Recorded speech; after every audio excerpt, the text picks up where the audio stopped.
Hola, good morning mula dito sa Madrid, Espanya. Ngayong araw ay Christmas Day. So dahil Christmas ngayon, naisip namin na lumabas. Although wala naman kaming mga pupuntahan na mga mall ngayon kasi sarado.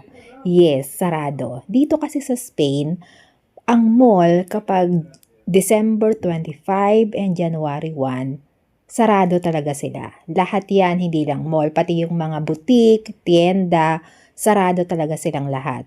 Maliban na lang kung magbubukas sila ng half day. Pero normally, karamihan sa kanila ay sarado.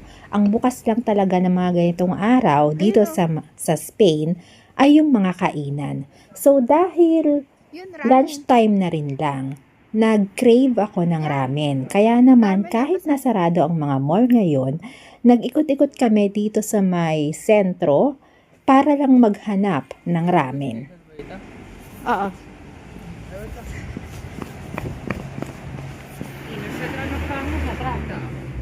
Oo, meron din. Ayan. Ramen na lang? Oo. Ano meron? Ayan, ramen. Tonkatsu. Paragi chicken.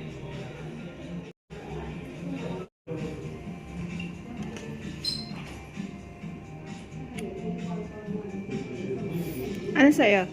Tonkatsu sa akin.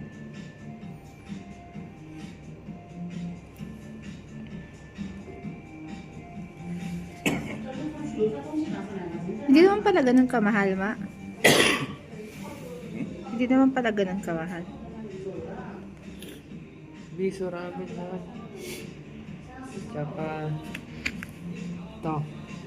Paragi. Nagusto ko rin ang kanin eh. May kanin naman sila. Dito. So, lahat naman kami umorder ng ramen. Pero yung sa akin, sa kay husband, tonkatsu. Yung sa anak namin ay miso. So, aside from ramen, umorder din kami ng mga side dishes. Like may karage, may ano pa yung isa, nakalimutan ko yung isa. So, umorder kami ng side dishes.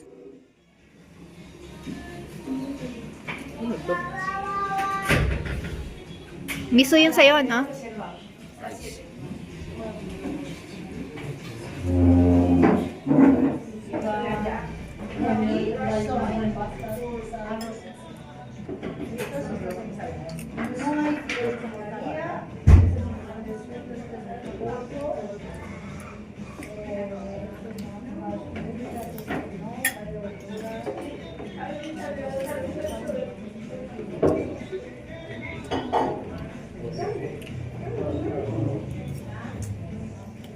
Ano to?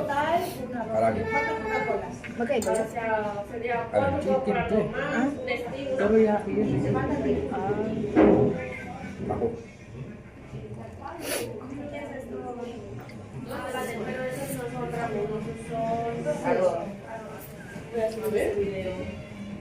Masarap din yung miso. And then after ng lunch, saka naman kami nag-ikot-ikot. So pumasok kami dito sa may Salvador, Bachiller.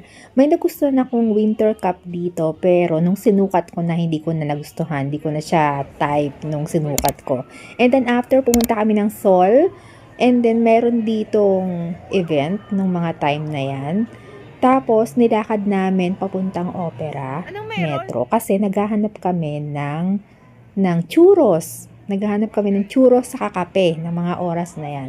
Pero ang nangyari, kakalakad namin, yung plano namin na pumunta ng San Gines, hindi natuloy kasi, napakahaba ng pila. Sobrang haba ng pila. Actually, kahit hindi holiday, lagi talagang mahaba ang pila dyan sa Chocolateria San Gines. Kasi isa yan sa mga tourist spot dito sa may Madrid. Kasi tindahan yan ng churros at tsokolate. Pero hindi tinatao yung Jollibee ngayon. Sarado ba?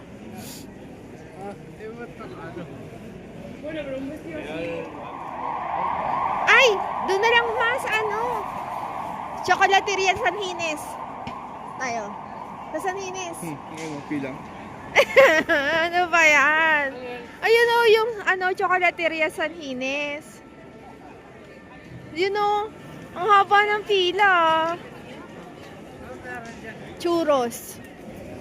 Ang bukas lang talaga yung mga souvenir shop, kapihan. Anong meron? Tara. Tingin tayo. Medyo pagpasensya nyo na yung aking boses ngayon kasi masakit yung aking lalamunan at ang hirap mag-voice over kapag ganitong masakit yung lalamunan. So, hindi nga kami natuloy dun sa may Chocolateria San Gines kasi balak namin magkape o magtsokolate plus churros sana pero hindi kami natuloy doon. So, ang ending, nagpunta na lang kami ng McDo. And then, after namin sa McDo nagkape lang naman kami. Tapos, ilang donuts, ganun lang. O, yung mini donuts. After nun, sa paglabas mo kasi ng McDo sa may Opera Metro na yon.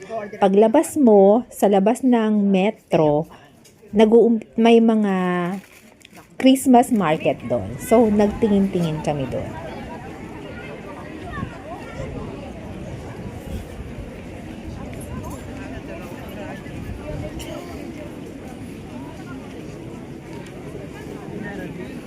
Ayan.